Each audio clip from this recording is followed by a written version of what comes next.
Hi, I'm Lindsay. And I'm Matt. I have a question for you, Lindsay. Okay. Are you a dreamer or not? Not really, but if I am gonna dream, it's 100% when I'm working on homework. That's when I plan my best vacations, it's when I know what I'm gonna eat for the rest of the week, and I'm really good at focusing on anything other than the homework in front of me. I can definitely relate to not being able to focus at the task at hand. But today we're gonna look at some tools that can help us to focus on Jesus. So let's check it out.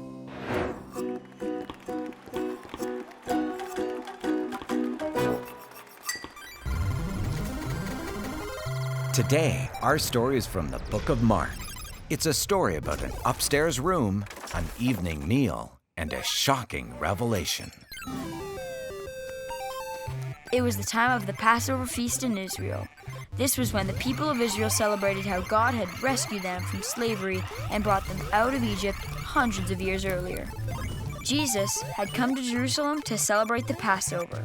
He had been traveling and teaching with his disciples for over 3 years now, and many people were excited about who they thought he was.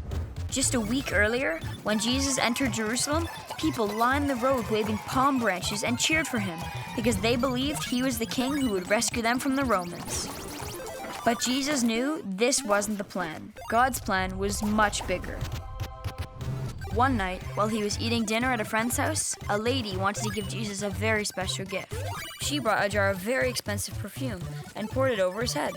The disciples thought this was a waste, but Jesus insisted this gift was to prepare him for his own death and burial. Judas was particularly upset by this and left the dinner to betray Jesus. A couple of days later, the disciples all gathered in an upstairs room to celebrate the Passover together.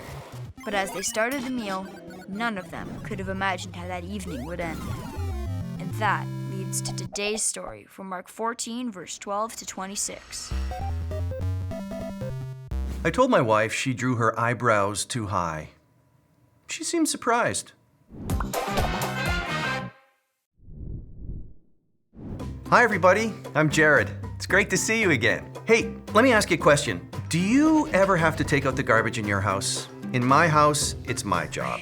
And sometimes I forget. So the night before garbage day, I set the garbage out in the middle of the floor so that when I get up in the morning, I'll trip over it and then I'll remember for sure. We all have different ways of focusing in on things that are important. Sometimes maybe we need to set an alarm on our device or something that can help us focus on what it is that's really important. Well, that leads me to today's big idea. Communion helps us focus on what Jesus did for us. Last time, we heard the story about Jesus emptying the temple courts with all the animal sellers and the moneylenders. And a few days have passed, and Jesus is about to celebrate the Jewish Passover with his disciples. Jesus' disciples asked him, "Where do you want us to go to prepare the Passover meal for you?" So Jesus sent 2 of them into Jerusalem with these instructions. "As you go into the city, a man carrying a pitcher of water will meet you. Follow him. At the house he enters, say to the owner, 'The teacher asks, where is the guest room where I can eat the Passover meal with my disciples?' He will take you upstairs to a large room that is already set up. That is where you should prepare our meal." So the 2 disciples went into the city and found everything just as Jesus had said, and they prepared the Passover meal there. In the evening, Jesus arrived with the 12. As they were sitting at the table eating, Jesus said, "I tell you the truth, one of you eating with me here will betray me."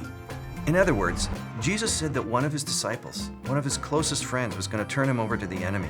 All the disciples were shocked and confused, and they asked, "Is it me?" Jesus said, "Yes, it is one of you." And then he did something really interesting. Let's read about it. As they were eating, Jesus took some bread and blessed it. Then he broke it in pieces and gave it to the disciples, saying, "Take it, for this is my body." And he took a cup of wine and gave thanks to God for it. He gave it to them, and they all drank from it. And he said to them, "This is my blood, which confirms the covenant between God and his people. It is poured out as a sacrifice for many. I tell you the truth, I will not drink wine again until the day I drink it new in the kingdom of God." Then they sang a hymn and went out to the Mount of Olives. So just to be clear, Jesus wasn't actually saying that they should eat his body or drink his blood. No. That would be gross. But what he was saying was that the bread represents his body and that the wine in the cup represents his blood. In other gospel tellings of this story, Jesus said to break bread together and to drink the wine together to remember his sacrifice for us. Today, when we eat the bread together and drink the wine together, well, usually grape juice, to remember Jesus' sacrifice, we call it the communion, or the Lord's Supper, or the Eucharist. Then Jesus told his disciples that this would be his last meal with them until he is in God's kingdom. This had to be really confusing for the disciples because they had no idea what was coming. Jesus was preparing for what he knew was coming, his death. This had to be a very special time for them together. You see, even today, 2,000 years later, we still eat the bread together, symbolizing the life Jesus gave us from his body. And we drink the wine together, symbolizing the blood from his sacrifice. And that's why today's big idea is communion helps us focus on what Jesus did for us. Well, that's it for me. It's been great being with you. We'll see you next time. Communion is a great way to focus on what Jesus did for us. And there are other tools that we can add to help be reminded of Jesus in our daily lives. Yeah, and I don't want you to think that focusing on something is a chore. We focus on things that we enjoy too. Absolutely. When I play rugby, I have to focus on keeping myself safe and keeping my teammates safe, and that never feels like a chore. Yeah, I found that with sports too. We checked in with a few of our friends, Dan, Byron, and Kevin, who are hockey players, to ask them what they love about hockey. We wanted to see if there was a correlation between something that you love and your ability to focus on it. Let's check it out. Have you ever wondered what motivates people to play a sport where you have to get up early in the morning, suffer the extreme cold, and risk potential injury? Well, I'm here with a couple of my friends to answer the question, why do we love the sport of hockey so much that we're willing to risk all of this just to play? Come with me and let's find out.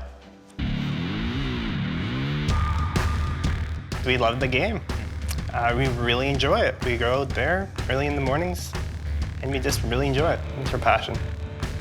I remember my first goal like it was yesterday. It was so exciting. I was about 10 years old. The feeling that day was great. It made my day for sure. I really enjoy hockey because I'm kind of a competitive person. I really like sports in general, but ice hockey is super fun. It's totally different from any other sport you play because it's on ice and it's high speed, high pace. I have a good passion for it. It keeps me sharp, my brain and my body, And it's I don't mind the cold, and I don't mind just getting out there and like putting in the effort because I enjoy it.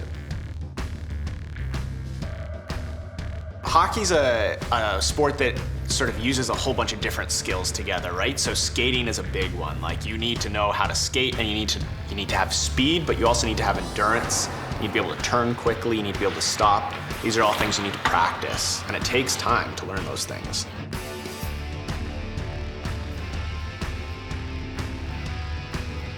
It's hard going there when you don't want to, but I think when you're there, you just go into a totally different zone. You're there, you're in a different area, then you really enjoy it.